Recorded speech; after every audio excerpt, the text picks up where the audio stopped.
Hey, here's a quick review and demonstration on the Telanks Heat Gun and shrink wrap tubing set. All right, let's open up the kit. Got your heat gun, of course. What I like, it comes with a little stand, so you can just rest it right on your table while you're working on your wire. And then it's got various compartments for each different size of shrink wrap tube. You can rearrange the compartments based on how you want to set it up. I kind of like that. The heat gun itself isn't too big.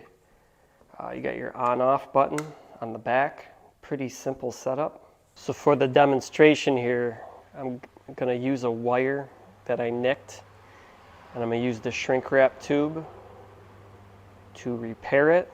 When you're picking your size, you want to pick the smallest tubing that will fit onto your wire. We'll turn on our heat gun and let it warm up. Once you got it warmed up, it doesn't really take too long. You're ready to shrink your wire. Just kind of work it back and forth.